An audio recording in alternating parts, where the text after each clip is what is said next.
Good evening all and welcome. In tonight's stories, we remember why humans are the scariest things about.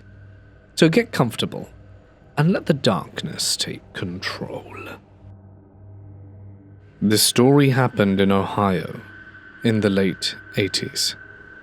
I was a teenager, long before cell phones existed, and living with my parents near Columbus. I don't know when the first time he saw me was, but the first time I saw him was through our kitchen window. We had a pop-out greenhouse window, and it was late at night. I was getting a glass of water. All the lights were off, and I happened to look outside and saw a figure of a man outside of the window. I froze, and just went back to my room because I was quite scared, and tried to act like nothing happened. It may seem crazy, I didn't do more than this, but it was not the first time I felt someone watching me. For weeks before that, I knew someone was outside of my bedroom window. We lived in a one-story house that backed up to the park, so anyone could go past the back of my house to the main street. It wasn't unusual for people to be around. For weeks late at night, I would wake up with the strongest sense of someone watching me. It was summer, so the window was open, but I had blinds blocking my view from the outside and a screen to keep out bugs. After a few times of waking up like this, I started to hear someone touching the screen, like running their fingernails across the mesh. This happened 2 or 3 times a week, and sometimes I would get the courage to run to my parents' room. But by the time we went back, he was never there. They didn't really believe me either. This became an almost nightly thing, and I knew I wasn't imagining it.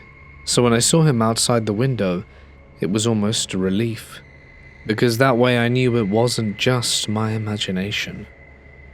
This went on for several months, until finally it began to snow, and there were footprints visible outside my window, so my parents at least acknowledged he was real, but didn't really do much because this was the 80s. It all came to a head when I was home alone with a few friends getting ready to go out. My parents were away at a dinner, so we had the house to ourselves.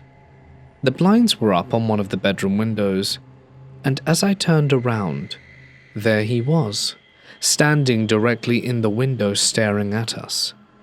He was a scary-looking guy with bright orange-dyed hair. This time I screamed along with my friends. We ran to the bathroom, which didn't have any outside windows, and I finally got up the courage to run to the kitchen to call 911. The police came at about the same time my parents got home, but alas, there was no sign of the guy. The police basically accused my friends and I of drinking and made the whole thing up. A few weeks later, I happened to see a newspaper and stopped dead in my tracks, because there on the front page was the picture of the guy. He had attacked 2 girls at a gas station and ended up killing them. The police had shot and killed him when they were trying to detain him. Honestly, I can't remember all the details and haven't been able to find the article since. I remember feeling shocked and relieved that he wasn't coming back. In the mid-60s, I was a teen living in a very small town in Kansas. After an event in a larger city 20 miles away, we arrived home and pulled up parallel to our sidewalk. Just as we stopped, headlights on a car sitting in the dark on the other side of the street turned on, and I could hear their wheels spinning in the dirt as the engine gunned. The car was perpendicular to ours, and within seconds it slammed into the side of our car. A woman riding with us screamed, "It's Johnny, run for your lives!" Johnny was her alcoholic husband, and he got it into his head that my dad was fooling around with his wife. We all scrambled to escape, and meanwhile the car backed up and took another run at us. As it took its second run, my dad got out of the car and fired off a shot at the car from his pistol he carried, not at the driver, with no effect. We all escaped the car, me first as I was alone in the back seat. I bolted to the front door, intending to arm myself, but the door was locked, and my mum was screaming for me to follow her. Meanwhile, the car continued to back up and T-boned our car again and again. Mum and I ran to our neighbours and called our other friends for help. Dad escaped, and after firing one more shot, he entered our house and armed himself with an automatic pistol and called the sheriff, who was 20 miles away. While he was on the phone with the sheriff, Johnny got out of his car and walked up to the porch steps into our house. Johnny was famous for violent encounters, having literally taken guns away from people and beaten them with their own guns. But Dad wasn't going to let that happen. He waved his pistol and pointed it at Johnny, but he continued to advance at pace. Dad lowered the gun and shot between Johnny's legs, literally blowing a whole chunk out of our wooden floor, then leveled the pistol to Johnny's midsection. Johnny then froze 6 feet from my dad and backed out of the house and sat down on the porch step to wait for the sheriff. Fast forward several years, and my whole family, Dad and Mum, split up. We were in town to help Dad pack up and move away, when Johnny showed up and sent his son to tell Dad he wants to see him. Dad pocketed a pistol and went to see what Johnny wanted. Johnny stayed in his car and raved in drunken tones about something. Meanwhile, I was 15 feet away in a bush with a rifle trained on Johnny. My brother was in the attic window with a rifle, and my brother-in-law was nearby with a shotgun. After a short rant, Johnny left, never to be seen again by us. In a strange twist of irony, he was shot and killed in an altercation some months later. But it always stuck with me just how misguided and chilling his actions were, and had he behaved any differently or been a bit braver, all our lives could have ended that same day. When I was a kid, my mum fell into a marriage with an abusive man. He never laid a finger on her while they dated, but he beat the ever-loving crap out of her on their wedding night. His name was George. We had moved halfway across the country with him, and he made a lot of money, so my mum didn't need to work, which meant we were properly trapped. She didn't have access to his money, all we had was her car. I was about 8 years old at this time. One day while he was at work, we packed up the car and left him behind, driving back across the country to the city we were in prior. When we got back into town, we checked into our hotel and fell asleep. Sometime the next day, we went to my mum's favorite hangout restaurant. My brother, 17 at the time, called Matthew, was a bit psychic. I don't know if you think that's real or not, and we were just hanging out having a good time when he suddenly said, "Guys, I think George is near." He grabbed my mum and said that we had to leave now. Mum didn't want to go and thought Matthew was just scared. He basically had to drag her out of there. We got into the car, and as we were sitting at the exit of the parking lot waiting for traffic to pass so we could pull out, George pulled in. It was absolutely terrifying. This happened to my brother, who lived in Anchorage, Alaska in the year of 2016. He would always use some main, long bike path that went through a woodsy area. I happened to call him while he was on his bike there, so he pulled over to talk for a minute. He then tells me he'll have to call me back due to some other interaction that's developing. He calls me back 5 minutes later and tells me about this scary encounter of some guy who came out the woods and was aggressively asking him to use his cell phone because he said his bike was broken, yet there was no bike on site. My brother politely told him no because he was freaked out by this guy emerging from the woods out of nowhere, and so the guy went crazy, cussing and throwing whatever was in his hand and smashing it in the ground. My brother was super scared and rode away on his bike as fast as he could. A few weeks later, this guy dies in a shootout with police. Turns out he was serial killer James Dale Ritchie. My brother couldn't sleep for a week when he saw the picture in the news. He could have got killed very easily that very day. Back in late 2023, I began seeing a man in my neighborhood walking his dog. I would see him in the morning when I went to work, maybe 2 to 3 times a week. He was an average-looking guy, maybe in his 60s. I would see him again regularly when I came home. Since I worked an 8 to 5 job, I didn't think much of it, and just assumed that we had overlapping schedules. He always wore the same blue jacket. I didn't think much of it because it looked like a rain or wind jacket, so I just thought it's what he threw on to walk the dog. He would stare a lot when he walked by, but again assumed he was just a lonely guy, and didn't think too much of it. One day I asked him if he had gotten the end-of-year letter from the Homeowners Association, and he seemed confused. I repeated myself, and he said he hadn't received anything yet. I wrote this off as well because I assumed he was caught off guard. I had been seeing him daily for months, but we never spoke. He genuinely seemed shocked by our interaction. I told him to keep a lookout for it, and he just stared blankly and then resumed walking his golden retriever. I began seeing more of him after this. By Christmas, I was seeing him at least once a day, if not twice, and always gave a quick, neighborly wave whenever I saw him walking his dog. In March, I separated from my husband. He moved out and took the dog. He owned him before I came along, so I understood. Since I was now alone and sad, my mum stayed with me for a while. She doesn't work, so she would be at my house during the day while I was gone. And she noted the same guy always walking by. She noticed he always stared too, and it was kind of odd. She waved hello and said hi to him a few times, but he never did anything but stare and walk his dog. She said since he walked the dog often, but also seemingly on a schedule, he could have early onset dementia, or maybe was sick perhaps, and using the dog walks as a way to get exercise.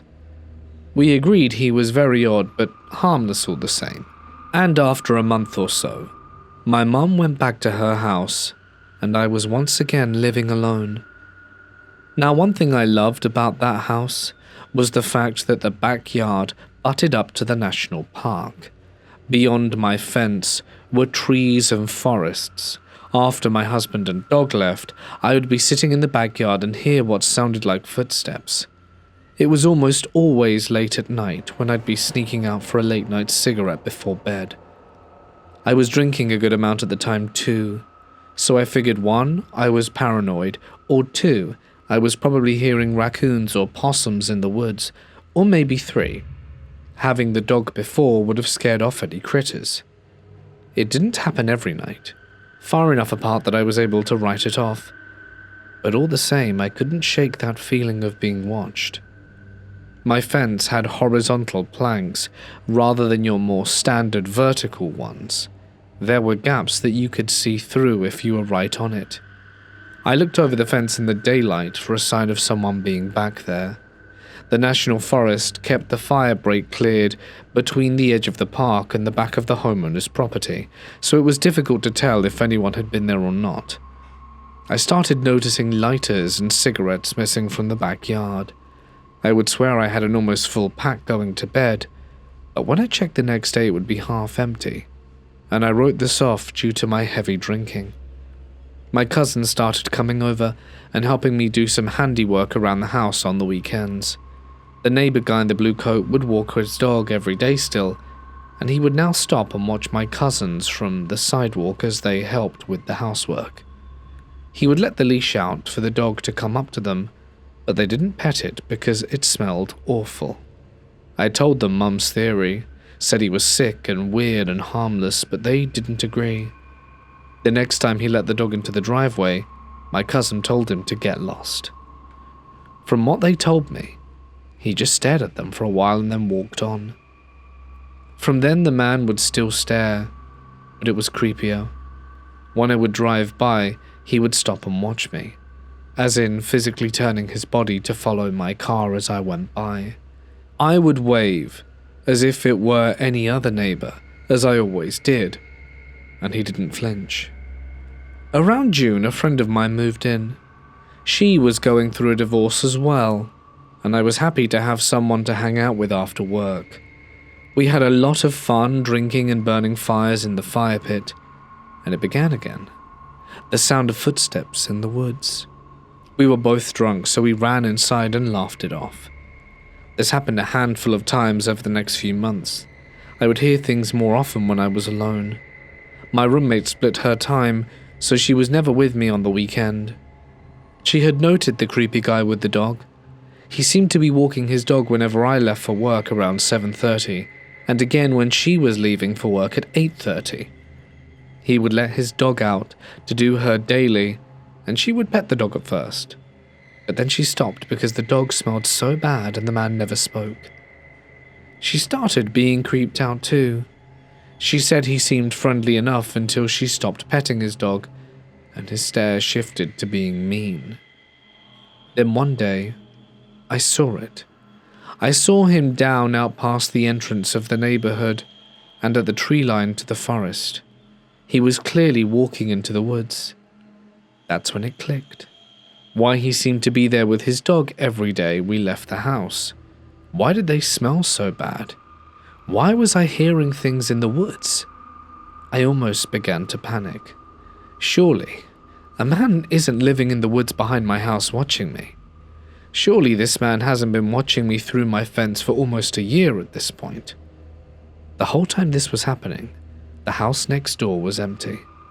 It was a rental, and the previous tenants left, and it sat. I started thinking back, and I began seeing the man sometimes after the previous tenants moved out. I tried best not to panic, and started looking into trail cameras to film beyond my fence. I told my roommate about my theory, and she said it sounded crazy at first. She jokingly started yelling out for him to go away and leave us alone.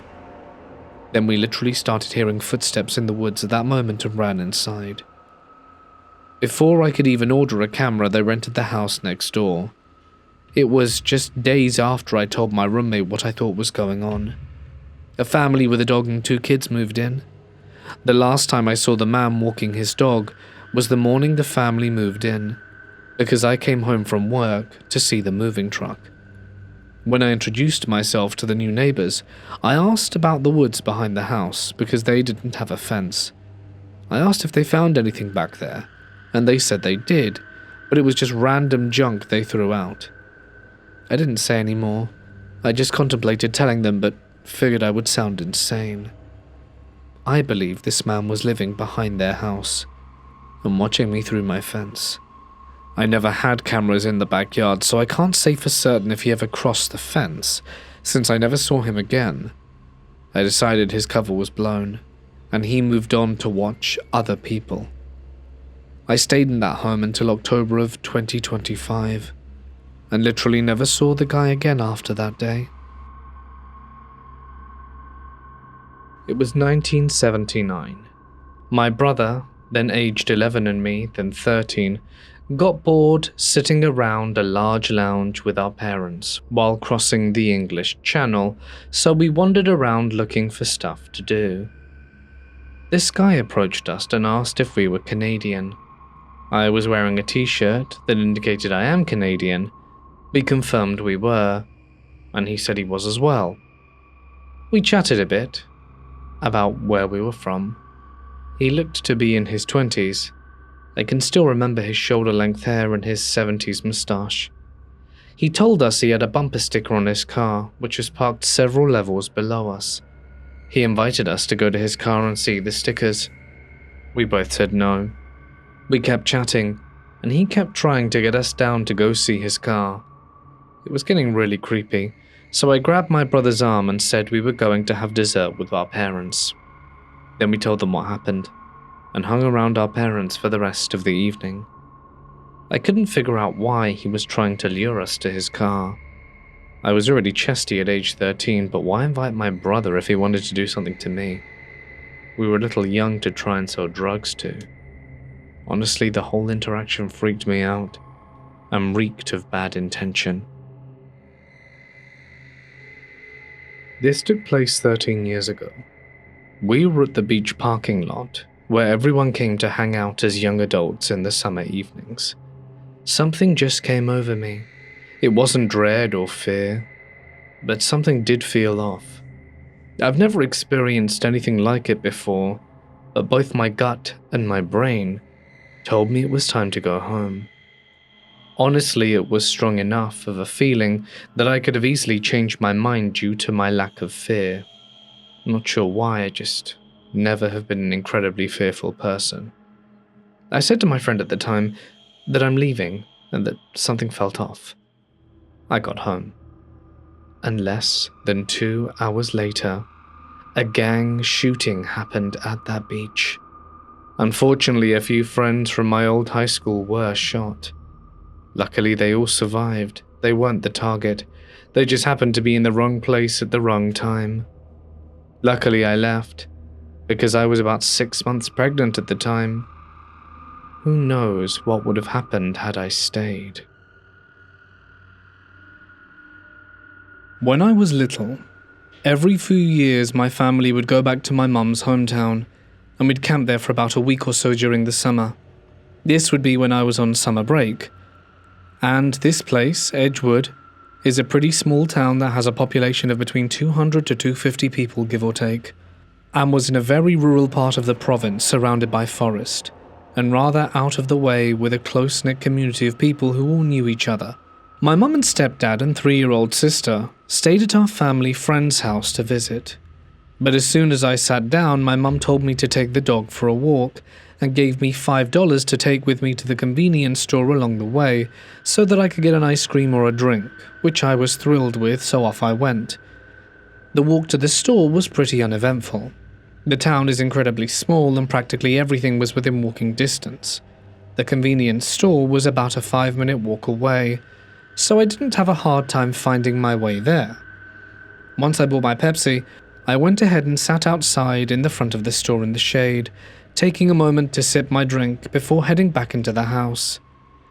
That's when a blue car pulled up. I wasn't in the area often, so I didn't recognize anyone. I met a few family friends of my mum's who would take us to visit every once in a while, and the person in the car rolled down their window and looked up over at me, offering a smile and a wave. She looked rather unkempt, and appeared to be in what I could only assume was her mid-50s. She was dirty, her hair was messy, and her car was covered in rusty spots with cracked and damaged windows. I glanced up, offering a polite smile, and went back to my drink. It wasn't uncommon for people to be friendly in that community, so for the most part I didn't think anything of it. She called out to me, "Hey there, what's your name?" I looked up again, a bit hesitant to say anything. I was a bit shy around new folks. Kayla?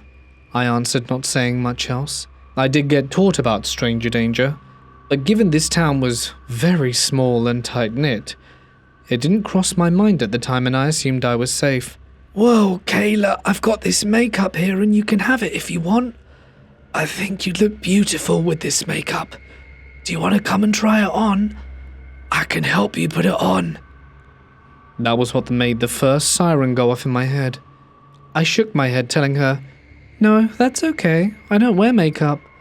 I was literally 10 and very tomboyish. I never had an interest in makeup, and from a stranger, even less so. I was getting uncomfortable, and getting up to leave when she was insistent on getting me at least a "give it a try." I kept saying no and proceeded to start walking away, when she offered something else. "Well, what about a muffin? I've got these muffins that are too good to keep to myself. I've got a bunch in the back if you want to come and take one." That was siren number 2. I knew 2 things about walking around by myself anywhere. 1, don't ever take food or candy from a stranger. 2, don't ever get into a van, a car, or a truck, or any vehicle with someone I didn't know. I said no again, and explained that my family was waiting for me. She looked annoyed at this point and insisted again. "Well, I can drive you back, but you just need to get in the car." She was snapping at me at this point and I was already reasonably rattled. I didn't say anything else and instead hurried off with my dog, hastily enough to where I forgot to even take my Pepsi with me. I don't know why, but something in my head told me not to lead this woman to the house my family was at. So instead, I walked off the campsite, which was about another 5 minutes away. I figured she wouldn't have any reason to follow me to a campsite that likely had other people there in case she was going to try anything. But of course, here's where I was wrong. The campsite was particularly empty that day, and not really monitored by anyone, so this was probably the dumbest idea I could have had. I walked along the path that had led me to the road full of campsite lots, and sure enough, one glance behind me sent chills down my spine and my stomach sank. The woman was following me in her car. She was a good 10 to 15 meters away, but was keeping pace with me like she was waiting for me to stop. I panicked, picked up my dog, and walked a bit faster down the road to see if I could get anyone's attention and ask for help. In my panic, I found one man who was setting up his campsite, and I ran to him as fast as I could. I desperately tried to explain what was happening, and I was on the verge of tears, explaining that someone who tried to get me into their car was following me. He hummed and eventually said, "Sorry, I've got my dog with me. I can't leave her here for long. I hope you find your way back," and left me on my own in tears. I begged him one more time, but his answer never changed. I looked behind me and noticed the blue car was gone. I thought maybe that she'd given up, or didn't want to be seen, but either way, I took this opportunity to sprint away again, desperately looking for somewhere that would let me sneak back to the house off the main campsite road. Off the side of the road there was a very thick array of bushes. I picked up my dog once again and ran off into the brush until I was far enough away and hidden enough from the road. I held my dog tight and patiently waited to see if a car would drive by, watching through the bushes. A few minutes passed, and sure enough there she was, driving by again slowly, almost like she was looking for something. Once she drove off, I wanted to make a break for it, but something told me to stay right where I was. Another few minutes passed by, and the car was back. She had looped around, driving agonizingly slowly, and that wasn't the first time she looped around. She did this more times than I can even recall. I stopped counting at some point. At the final loop, I saw her park her car down the road a goodish 40 meters behind where I was hiding. As she got out, she began walking down the road like she was looking for something, obviously me. I was practically petrified. I laid there for God knows how long, waiting as she walked down the road. Eventually I heard her mumble something and swear at the end of the sentence before she walked back up to her car. She hit the hood of her car before going back in and speeding off. I waited another half hour give or take before I finally plucked up the courage to grab my dog and run as fast as I could back to the house. By the time I'd gotten there, my legs were shaking and I could barely stand. My lungs were on fire, and I was on the verge of tears again. My mum came out and scolded me for taking so long, asking why I was gone for as long as I was, and I broke out in tears, explaining to her what exactly happened and how I was followed and looked for at least an hour. She shrugged and explained, "No one here would do anything like that," and went back inside. Our family friend James pulled me aside and asked me to describe the woman in the car. He said, "We know a lot of people here in town. I might know who you're referring to." I told him everything I saw, and he hummed, glancing up, while he pondered what he recalled about people he knew in town. "Yeah, I don't know anyone with a car like that in here. I'll ask around, see if anyone knows who you're talking about." The rest of the evening was pretty uneventful, but I stayed inside and didn't leave the house. Refused to, in fact. James eventually pulled my mum aside to talk to her, but I didn't hear their conversation. The remainder of the trip was otherwise calm, but for the rest of our time in town, I wasn't allowed to go anywhere without my mum or stepdad, and any time I had to take the dog for a walk, one of them always came with me. I don't think I was ever alone again during that trip, excluding when I needed to use the washroom. Whatever James told my mum, I want to say that it got her to take me seriously. I don't think anyone ever found out who the woman was, and honestly, I'd rather never find out. The scariest moment of my life happened while walking around the streets of a local shopping district as a 14-year-old with a friend and her two younger sisters of 12 and 11. I saw the same car pass us a few times. Then it started doing weird stuff, like driving slowly past and making odd turns. I've had some crappy things happen to me in my very early years, and I was in a near state of hypervigilance at this age, so I was the only one clocking it. I don't want to scare the younger girls, but the last time the car came up behind us, all my alarms started firing. I told them all that we were being followed and to run into a store as fast as they could. The car sped up and tried to intercept us, but we ran through a thick garden and managed to get into the store. The younger girls were crying hysterically, and we got the manager to go out to confront the man, but when he saw the car, it sped off. The cops were called and then our parents. The cops told my mum that the car's description matched other claims of abduction attempts, and that they had been warning local high schools and youth clubs and centers about them. Unfortunately, I never got the number plate, but I guess I'm lucky that I never got abducted as well. I'm a 24-year-old woman. My boyfriend and I live in a big city. One night, we got home from a concert around 1 a.m. and decided to order skip the dishes. We ordered from my account, which had my real name on it. The order was taking a long time, so the skip driver texted me through the app apologizing for the wait. I replied to the message saying no problem and continued waiting for the order. Please keep in mind that we rent the basement suite of a split-level home. The front doors to both units are on the right side of the house. There is a front gate with a long walkway leading up to the doors. The upstairs unit is the first door, and ours is the second. There are no lights along the walkway, so it gets very dark at night. There is also a window in our unit that faces the walkway and sits right beside the first door. We had the window open that night, and I heard the gate close twice, meaning the driver entered, dropped off the food, and exited. I then received another private message from the skip driver saying, "Sorry for the wait, I dropped off the food. Have a great night." My boyfriend got up to grab the food, and our dog started going insane as he walked past the window. Our dog usually barks when there's motion right outside the door, but I've never seen him react this way.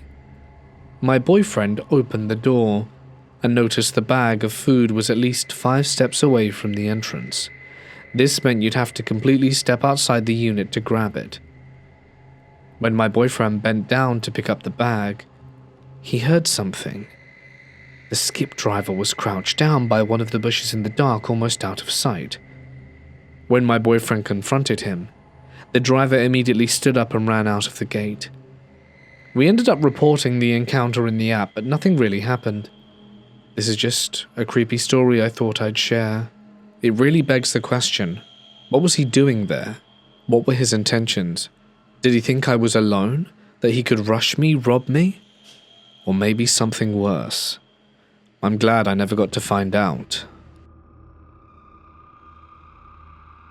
This story happened to me a few years ago when I was around 14 years old. At the time, I wanted to make a little bit of money for myself. I figured the easiest way to do that was by selling some of my old toys on Facebook Marketplace. I had a pretty large Lego Harry Potter collection, but wasn't really into Harry Potter anymore, so I decided to sell it. A few days later, a buyer contacted me.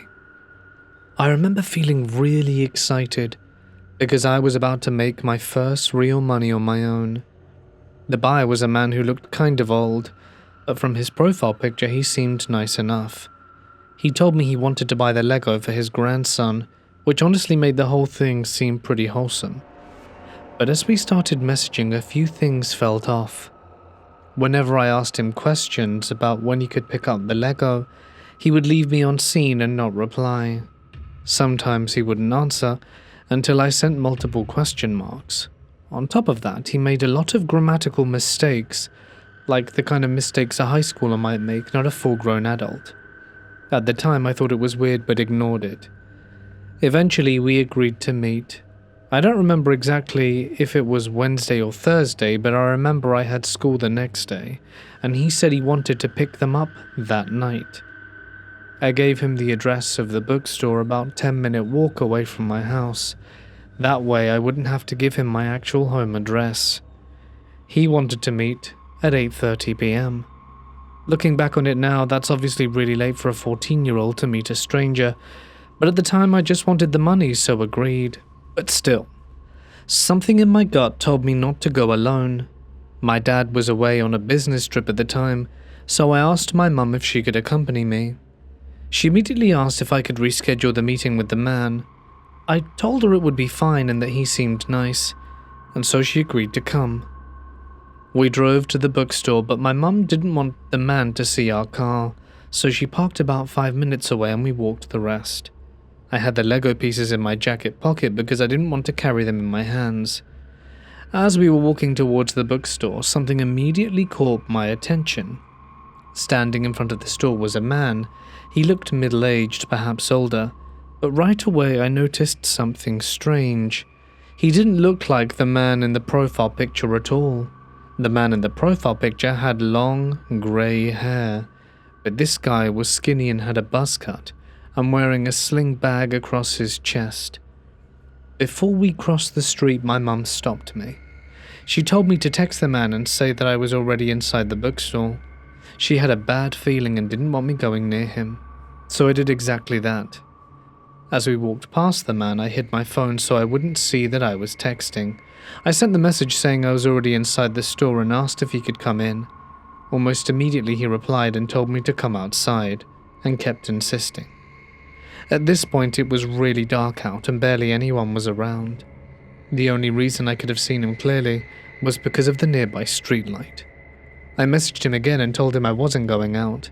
Even though I was actually walking away towards the car, I wanted him to think I was still inside the bookstore.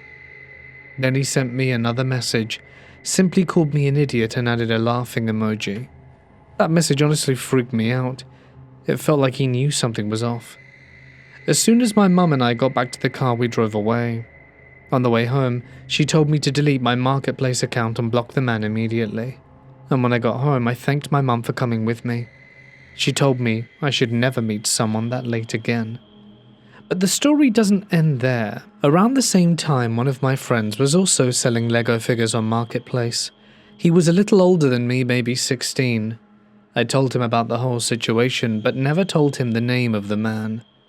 Halfway through the story, my friend suddenly said a name and asked, "Wait, was it this guy?" I was completely shocked. I asked him how he knew. Then he showed me screenshots of a conversation he had with the buyer.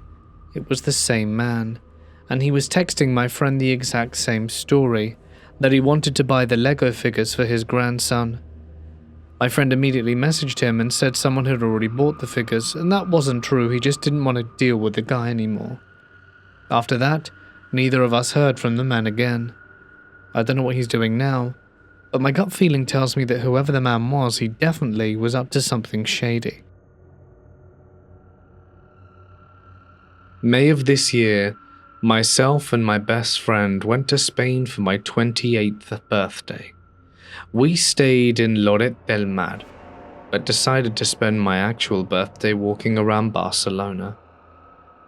It got to about 7:30 p.m, and we got to the bus station to go back from Barca to Lloret. The only problem is the clerk was adamant there was no more buses or coaches going there that evening, and we would have to get one to the next town over, and then get a bus from there. It was a bit of a hassle, but it beat sleeping in a bus station. We go outside and we're waiting for our bus to the next city, which is in about 20 minutes, until we see a bus go by clearly labelled as going to Lloret de Mar. Me and my friend are confused, but we already had a ticket to the neighbouring town, so just waited for our bus to show up. I'd look online and found that the bus we needed to get from the next town was at 9 p.m. That was the last bus, so we had to make it.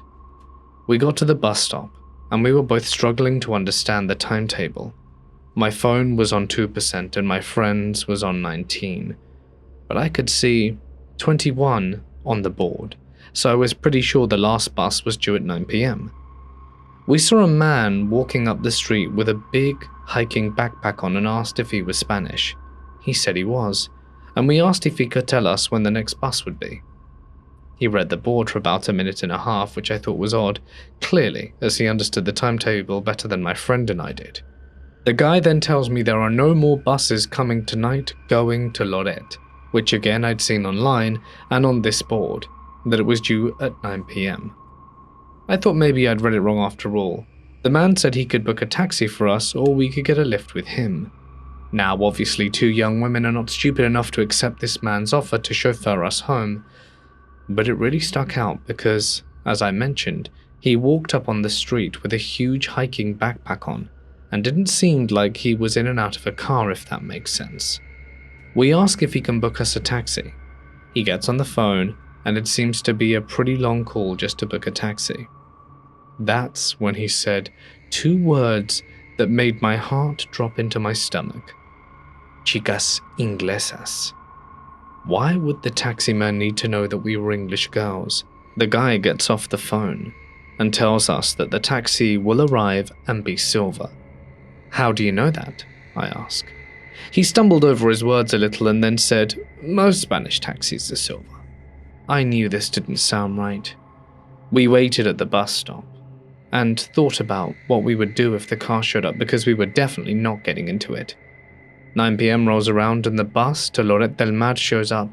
We jump on and go back to the hotel. I dread in thinking what could have happened if we had got on that taxi. Funnily enough, this birthday holiday was also meant as a way for me to release the trauma I'd been holding in since my 25th birthday. So happy 28th to me. Here in the States, we have a dollar store called Dollar Tree. My daughter used to love going in and just looking around. We went in one afternoon in about 2006. We were just looking around and enjoying our time together in leisure. At that time, she was around 10 years old, so I'd allow her to look at things she wanted on one aisle as I looked around items on the end cap of that aisle, or I'd be on the directly next aisle. Every few minutes I'd go into the aisle and check on her and see if she wanted to move on to something else.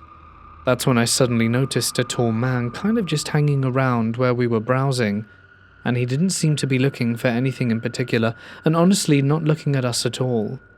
It was more like he was just waiting for something, and just kind of set my senses off and gave me a strange vibe. So I went directly to where my daughter was and stayed directly next to her, with my hand firmly on her. She could tell something was off, looked at me quizzically but didn't verbally question me. I tried changing aisles, but staying in the same area, but within seconds he would be right next to us in the new aisle. I quietly told my daughter to please not ask questions, but to please follow me no matter what I did or went. Surprisingly, she did so, because ordinarily she was full of questions about literally everything. She's got ASD and likes to get info on whatever's happening. I decide we should cross the store to the far corner in the opposite direction, and you guessed it, within a minute he was right behind us.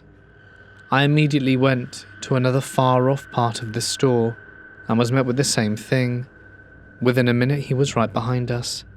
I did this about 4 to 5 different times, and each time he ended up where we were. The stationery, the grocery area, the makeup aisle.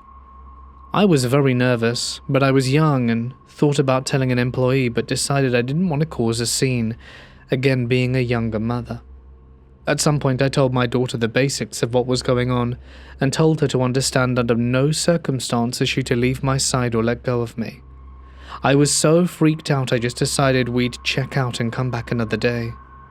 As soon as we get to the checkout line, the man got in line at the register next to me. And it seemed as though it was because the line had roughly the same amount of people, and perhaps he wanted to leave the store as we were leaving. The second we finished checking out, he headed straight for the door. I told my daughter to take my hand and not to let go no matter what, and again she did exactly what I said without question. I told her when we get to the car to immediately lock your door while I get in. She did so. I chanced to look back, and yes, this man was coming right behind us, but thankfully he couldn't catch us up. We lived right down the street from the store, but I took a very nice scenic route home to make sure we weren't followed. I don't know what his intentions were, but they were very clearly sinister to follow us all through a store, through the checkout and to our car. To this day, my daughter brings up this story every now and then, and it's been almost 20 years since it happened, and I get sick to my stomach when I think about it. When I was around 12, I had this group of friends: Ted, who was 11, Kelly, 10, and Meg, 12. We all hung out together at Ted and Kelly's house. They were siblings, and Ted was sort of forced to hang out with us. My sister sometimes came along, of 9. She was friends with Kelly and tended to follow me everywhere. During this day, me and Ted were fighting over his BB gun when it went off and hit my sister in the back. She was crying, and I made a promise not to tell my mum and dad. She sat out for the rest of the day, while I took the rest of the group to this spot I had found with my other friend Ali. We used to smoke cigarettes there when I didn't go to school, but the rest of my friends hated her, so they never tagged along. The spot was just an area between 2 fences with houses on both sides. There were many trees, and it looked like a mini forest to us. Ali and I had decorated it with a broken down table and some chairs we found on the street. There was an opening in the middle where I had brought them. The stuff from the street made it feel more homely. We weren't there for 10 minutes before this lady came out of her house. At first we assumed she was a man because she had her shirt off, and all we saw was her bare back. But when she turned around, we could see she was female. We all stayed silent until Meg stepped on a twig and blew our cover, and the lady started screaming about how we were in her yard, which wasn't true because we were behind the fence. But it scared us enough, so we went back to Ted and Kelly's and left the spot and started walking to their home. Their house was just down the long fence that blocked the guy on the other side's lawn. It was a pretty long fence, and we'd taken about a second to get past it, when we heard the sound of a gunshot behind us. The crazy lady had grabbed a gun and shot it somewhere random. She looked crazed, like your neighborhood crackhead. The sound of the gun made my ears ring, and everyone started to run. More shots continued to fire, but she was holding the gun wrong, and her aim was so bad, she might as well have been trying to shoot a bird.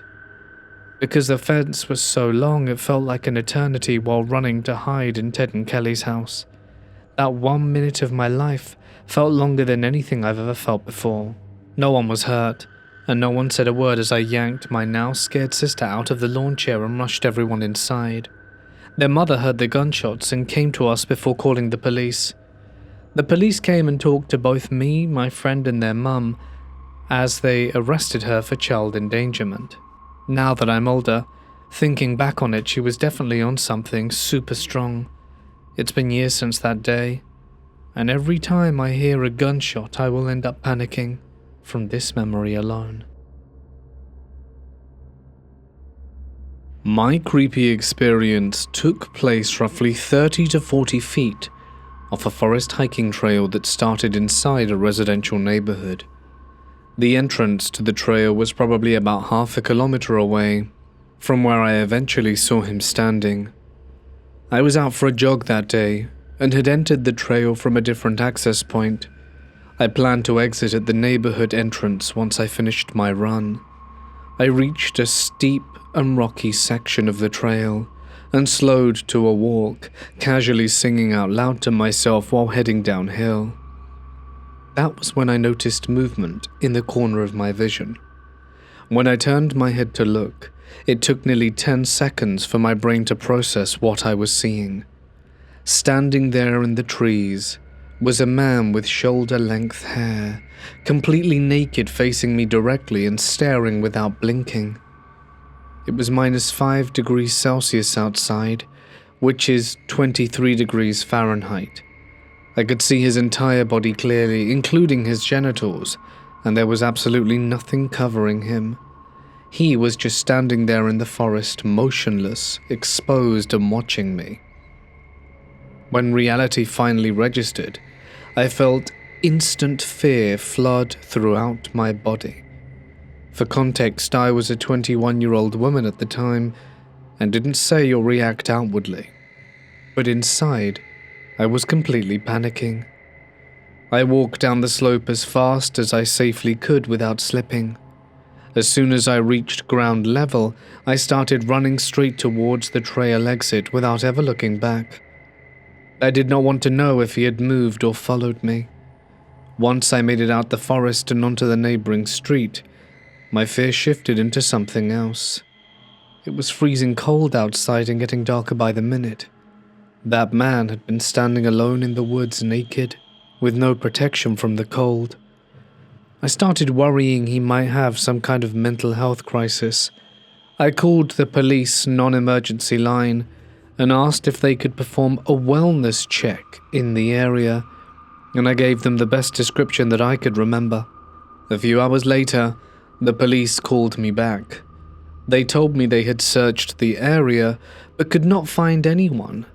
They described the location they checked, and it was exactly where I had seen him standing. They never did find him or figure out who he was. To this day, I still think about it sometimes. Why was he there? What was he doing? Was he a danger to himself? A danger to me, with dark things in mind? I guess I'll never know for sure, but I'm glad I never had to find out. Years ago, I took a few friends to visit my grandmother overseas, in a place I'd been to countless times, but it was my friend's first time. One night, we ended up staying out very late at a food festival in southern Spain, and we went out until about 5 or 6 in the morning. And on the walk back, there was a guy sitting alone on a bench in the cemetery across the street from my grandmother's house, who started chatting my friend up. Friend number 2 and I were extremely weary and tried to convince friend 1 to leave, but she somehow ended up being persuaded into joining this random dude for a nightcap in his hotel room.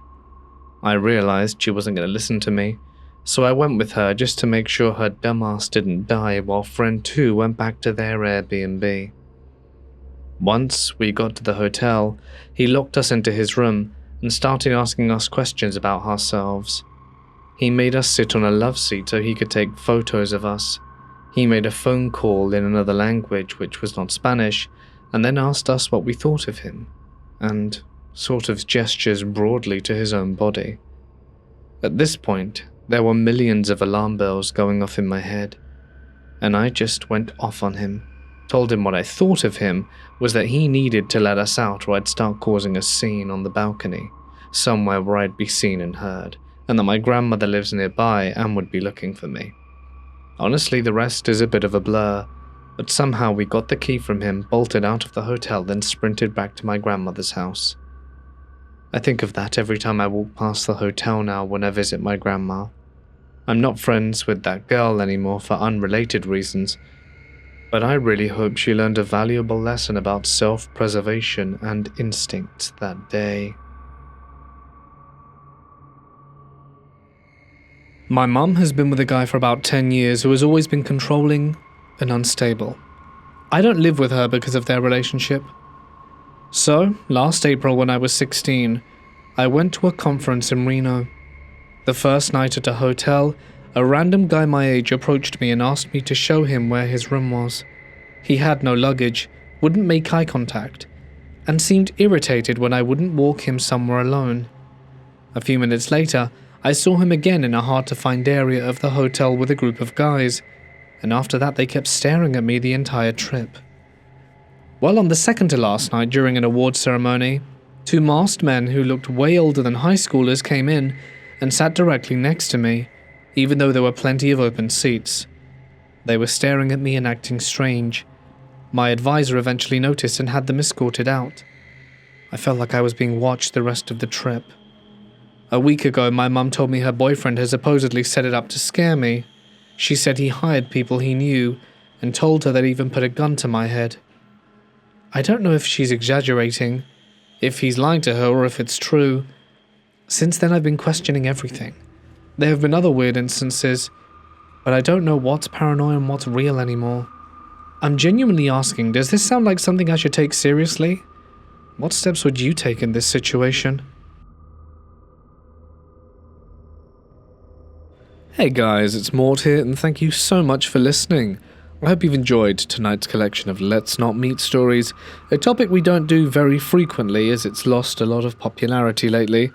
But I certainly enjoyed the stories for one, and if you did, I would love it if you could let me know down below, and perhaps we can do this again soon.